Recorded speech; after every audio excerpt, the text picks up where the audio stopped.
வணக்கம் மக்களே, அனைவருக்கும் இனிய புத்தாண்டு நல்வாழ்த்துக்கள். 2020 பார்த்தீங்கன்னா ஸ்கூல் பசங்களுக்கும் புதுசாக கல்யாணமானவங்களுக்கும் தான் ரொம்பவே சந்தோஷத்தை கொடுத்துச்சு. மற்ற எல்லாருமே வச்சு செஞ்சு விடுச்சுன்னு தான் சொல்லணும். 2021 அந்த 2020ஓட பார்ட் 2 இருக்கக்கூடாதுன்னு நான் வேண்டிக்கிறேன். சரி, இன்னைக்கு நம்ம வீடியோவில் எதை பற்றி பார்க்க போறோம்னா, ஷாமி அவசரமாக போன வருஷம் ஒரு ஃபோனை லான்ச் பண்ணாங்க.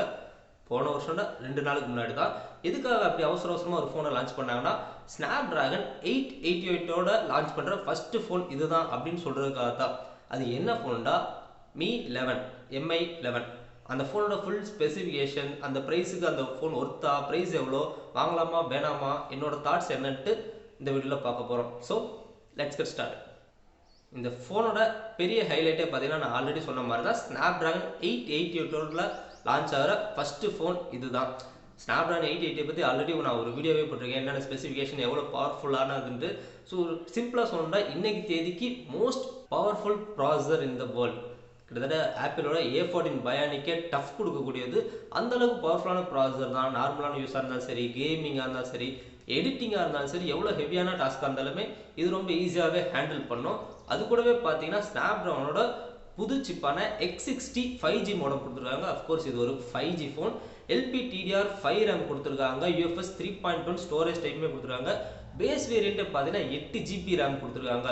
ஸோ இது எல்லாத்தையும் வச்சு பார்க்கும்போது பார்த்தீங்கன்னா, பர்ஃபார்மன்ஸில் எந்த குறையுமே இல்லை, சும்மா தாறுமாறாக இருக்கும். அடுத்து இந்த ஃபோனில் பெரிய ஹைலைட்டான விஷயம் என்னென்னா, இதோட டிஸ்பிளே தான். ஏன்னா இந்த ஃபோனில் 6.81 இன்ச்சுக்கான ஒரு பெரிய டிஸ்பிளே கொடுத்துருக்காங்க. ஆம்புலர் டிஸ்பிளே தான். ஸோ ஆம்புலர் டிஸ்பிளேன்றால கலர்ஸ்லாம் எந்த அளவுக்கு இருக்கும் நான் சொல்லவே தேவையில்ல, ரொம்பவே சூப்பராக இருக்கும். ஆனால் ரெசல்யூஷன் பார்த்தீங்கன்னா 2K கொடுத்துருக்காங்க. 2Kன்றது Quad HD ப்ளஸை விட கொஞ்சம் ஹையர் ரெசல்யூஷன் கொண்ட டிஸ்பிளே தான்.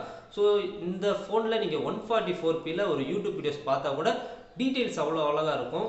ஆம்புலன்றனால கலர்ஸ்லாம் பஞ்சாக இருக்கும். பிரைட்னஸ்மே பார்த்தீங்கன்னா நார்மலாகவே 800 நெட்ஸ் போகுமா, பீக்கில் 1500 நெட்ஸ் பிரைட்னஸ் போகும்.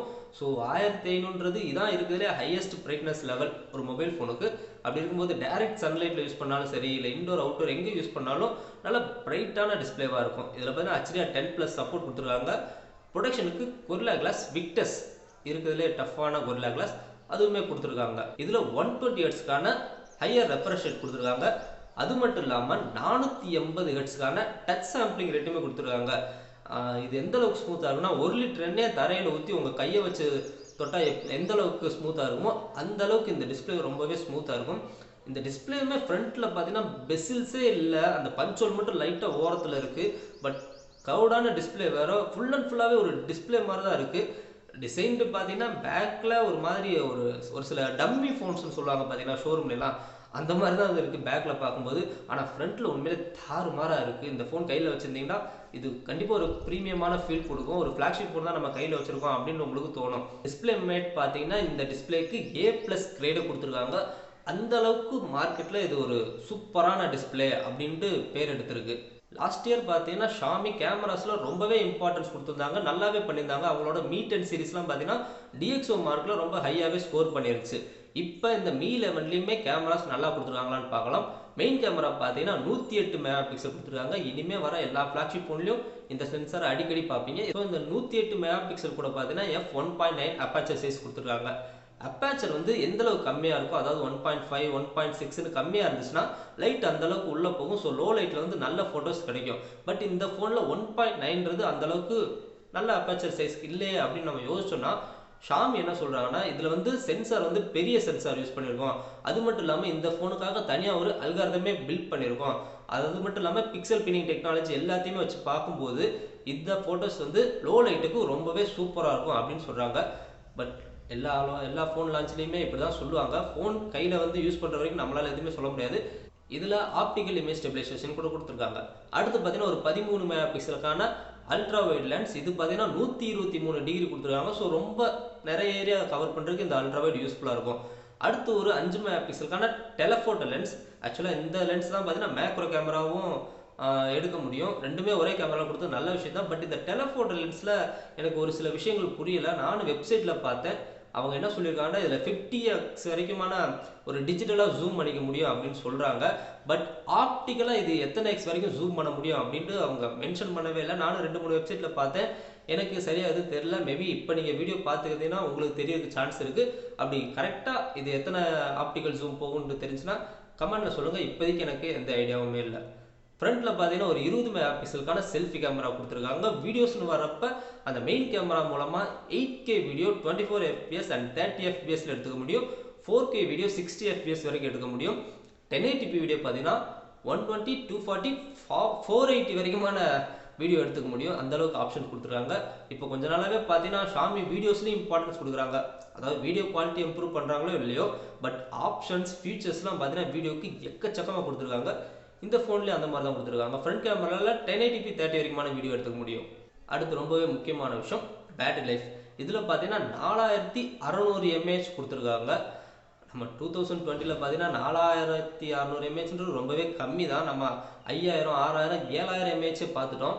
ஆனால் இவங்க எதுக்காக கொடுத்துருக்காங்கன்னா இந்த ஃபோனோட ஃபார்ம் ஃபேக்டருக்காக தான். ஏன்னா இந்த ஃபோன் பார்த்தீங்கன்னா 6.8 inch ரொம்பவே பெரிய டிஸ்பிளே. அந்த டிஸ்பிளேவை கையில் பிடிச்சி யூஸ் பண்ணும்போது நம்மளுக்கு திக்னஸும் வெயிட்டும் கொஞ்சம் அதிகமாக இருந்தால் கூட ஃபோன் வந்து ஒரு பல்கான ஃபோனாக ஃபீல் ஆகும். அதனால் யூஸ் பண்ணுறதுக்கு வந்து அது நல்லா இருக்காது. அதனால தான் பார்த்தீங்கன்னா பேட்டரி லைஃபை குறைச்சிருக்காங்க. பேட்டரி லைஃபை குறைச்சனால 8.1 mm திக்னஸ் கொண்டு வந்தாங்க. வெயிட்டுமே 196 கிராம் தான் கொண்டு வந்தாங்க. 20:9 ஆஸ்பெக்ட் ரேஷியோவில் கொடுத்துருக்கனால பெரிய ஃபோனாக இருந்தாலுமே கையில் ஹோல்ட் பண்ணி யூஸ் பண்ணுறதுக்கு ரொம்பவே சூப்பராக இருக்குது. ஃபார்ம் ஃபேக்டர் வரப்போ ஷாமி ரொம்பவே நல்லா பண்ணியிருக்காங்க. ஆனால் அதனால் பேட்டரி லைஃப் அடி வாங்குது அப்படின்னு நினச்சிங்கன்னா அதுக்கும் ஒரு சொல்யூஷன் இருக்குது. என்னன்னா Snapdragon 888 பார்த்தீங்கன்னா ஒரு 5 nanometerல பில்ட் பண்ண ப்ராசஸர். ஸோ நேனோமீட்டர் கம்மியாக பவர் எஃபிஷியன்சி கம்மியாக இருக்கும். அதனால் பேட்டரி லைஃப் வந்து கொஞ்சம் நல்லா கிடைக்கிறதுக்கான சான்ஸ் இருக்குது. அது கூடவே பார்த்தீங்கன்னா ஷாமி வந்து ஆண்ட்ராய்டு 11 மேலே பில்ட் பண்ண MIUI 12.5 கொடுக்குறாங்க. அதோட ஆப்டிமைசேஷனால பேட்டரி லைஃப் வந்து இன்னும் கொஞ்சம் அதிகமாக வரதுக்கான சான்சஸ் இருக்குது. அப்படியே உங்களுக்கு பேட்டரி லைஃப் கம்மியாக இருந்தாலும் அதை சார்ஜ் பண்ணுறதுக்கு 55 வாட் ஃபாஸ்ட் சார்ஜர் சப்போர்ட் கொடுத்துருக்காங்க. சார்ஜர் இதை பற்றி நம்ம பேசியே ஆகணும். ஏன்னா கொஞ்ச நாள் முன்னாடி ஐஃபோனோட 12 சீரிஸ் லான்ச் பண்ணாங்க. சார்ஜரே கொடுக்கல பாக்ஸில். அதை கொடுக்கலன்னு தெரிஞ்ச உடனே சாம்சங்கும் சரி ஷாமியும் சரி ஃபஸ்ட்டு ட்ரோல் பண்ணதே அவங்க தான். ஐஃபோன் கூட பாக்ஸில் சார்ஜர் கொடுக்கல, நாங்கள் உங்களுக்கு ஃபாஸ்ட் சார்ஜரே பாக்ஸில் கொடுக்குறோன்ட்டு நல்லா கலாய்ச்சி எடுத்தாங்க. ஆனால் கொஞ்ச நாளுக்கு முன்னாடி தான் பார்த்தீங்கன்னா சாம்சங்கும் சரி ஷாமியும் சரி அவங்க ஆப்பில் ட்ரோல் பண்ண போஸ்ட் எல்லாத்தையுமே டெலீட் பண்ணிட்டாங்க. ஏன்டா அப்படின்னு பார்த்தா இந்த Mi 11ல் சார்ஜர் கொடுக்கல. பாக்ஸில் ஒரு டிபியூ கேஸ் மட்டும் தான் கொடுக்குறாங்க. சார்ஜர் வேணும்னா நீங்கள் செப்பரேட்டாக தான் வாங்கணும். சைனாவில் ஒரு ஆஃபர் இருக்குது. எக்ஸ்ட்ராவாக கொஞ்சம் பே பண்ணிங்கன்னா அந்த 55 வாட் சார்ஜர் தனியாக ஒரு பாக்ஸில் வச்சு கொடுக்குறாங்க. பட் இந்தியாவுக்கு வரும்போது அந்த மாதிரியான எந்த ஆஃபருமே கிடைக்காது. உங்களுக்கு சார்ஜர் வேணும்னா 2000, 3000 போட்டு தான் வாங்குற மாதிரி இருக்கும். சாம்சங்குமே ஆப்பில் கலாய்ச்ச போஸ்ட்டை டெலிட் பண்ணதை பார்த்தா இனி வர சாம்சங்கோட எஸ் சீரிஸில் பார்த்தீங்கன்னா சார்ஜர் கொடுக்க மாட்டான்னு தெரியுது. இது வழக்கமாக நடக்கிறது தான். ஆப்பிள் ஒன்று பண்ணுவாங்க, அதர் பிராண்ட்ஸ் எல்லாமே கலாய்ப்பாங்க. பட் ஆப்பிள் பண்ணது தான் ஃபாலோ பண்ணுவாங்க. ஹெட்ஃபோன் ஜாக் தூக்குறாங்க ஆப்பிள், எல்லாருமே கலாய்ச்சாங்க. இப்போ பார்த்தீங்கன்னா ஹெட்ஃபோன் ஃப்ளாக்ஷிப்லேயே கிடையாது. ஈவன் இந்த Mi 11ல் கூட ஹெட்ஃபோன் ஜாக் கிடையாது. அப்புறம் எதுக்கு ஆப்பிளை கலாய்க்கிறீங்க? ஏன்னா ஐஃபோன் 12s ஆர் 13ல் இனி வர ஐஃபோனில் சார்ஜிங் போர்ட்டே கிடையாது. அப்படி தான் கொண்டு வர போகிறாங்க. அதுக்கு அப்படி கொண்டு வந்தோன்னே எல்லா ஃபோன்ஸுமே கலாய்ப்பாங்க, சார்ஜிங் போர்ட் இல்லை நாங்கள் கொடுக்குறோன்ட்டு. அடுத்த ஒரு வருஷத்தில் மற்ற எல்லா ஃபோன்ஸ்லையுமே சார்ஜிங் போர்ட் இருக்காது. இதான் நடக்க போகுது பாருங்களேன். டாபிக் வேற எங்கேயோ போகுது. சார்ஜர் பற்றி பேசும்போது 55 வாட் ஃபாஸ்ட் சார்ஜிங் சப்போர்ட் இருக்குது. அது கூடவே பார்த்தீங்கன்னா 50 வாட்க்கான வயர்லெஸ் சார்ஜிங்குமே சப்போர்ட் கொடுத்துருக்காங்க. வேறு என்னென்னலாம் கொடுத்துருக்காங்கன்னு பார்த்தீங்கன்னா நான் ஆல்ரெடி சொன்ன மாதிரி இது AMOLED display. So in display finger print scanner கொடுத்துருக்காங்க. டூயல் ஸ்டீரியோ ஸ்பீக்கர்ஸுமே கொடுத்துருக்காங்க. ஹெட்ஃபோன் ஜாக் கிடையாது, மைக்ரோ SD சப்போர்ட்டுமே கிடையாது. ஃபைனலாக ப்ரைஸிங் பற்றி பார்க்கலாம். இந்த ஃபோன் பார்த்தீங்கன்னா சைனாவில் 3 வேரியன்ட் லான்ச் பண்ணியிருக்காங்க. 8GB RAM 128GB வேரியன்ட், அப்புறம் 8GB RAM 256GB variant, 12GB RAM 256GB 3 variant launch பண்ணியிருக்காங்க. இதில் 8GB RAM 128GBயோட பேஸ் வேரியன்ட் ப்ரைஸ் பார்த்தீங்கன்னா கிட்டத்தட்ட 4000 யுவான். அதை அப்படியே இந்தியன் ருபீஸில் கன்வெர்ட் பண்ணிங்கன்னா அப்ராக்சிமேட்டாக ஒரு 45,000 ரூபாட்ட வரும்.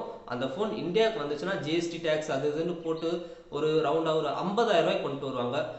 ஸோ இந்த ப்ரைஸ்க்கு இந்த ஃபோன் ஒர்த்தான்னு கேட்டிங்கன்னா ஒர்த்து மாதிரி தான் தெரியுது. ஏன்னா தாறுமாறான பர்ஃபார்மன்ஸ், சூப்பரான டிஸ்பிளே, நல்ல கேமராஸ், ஓரளவுக்கு ஆவரேஜான பேட்டரி லைஃப்ன்ட்டு எல்லா செக் பாக்ஸுமே டிக் பண்ணியிருக்காங்க. ஸோ இது கூட ஒரு காம்படிஷன் கொடுக்குற அளவுக்கு OnePlus சீரிஸோ இல்லை சாம்சங் லான்ச் பண்ண அந்த ஃபேன் எடிஷன் மாதிரி ஒரு சீரிஸ் வந்தால் தான் உண்டு. மேபி அது வரலன்னா இந்த ஃபோன் உண்மையிலே ஒரு நல்ல சாய்ஸ். அவ்வளோதான் இந்த வீடியோக்கு. வீடியோ பிடிச்சா லைக் பண்ணிட்டு உங்கள் நண்பர்களுக்கும் ஷேர் பண்ணுங்கள். இந்த ஃபோனை பற்றின உங்களோட கருத்துக்கள் என்னென்னு கீழே கமெண்ட்டில் சொல்லுங்கள். அடுத்த நல்ல ஒரு வீடியோவில் பார்க்கலாம். தேங்க்ஸ் ஃபார் வாட்சிங்.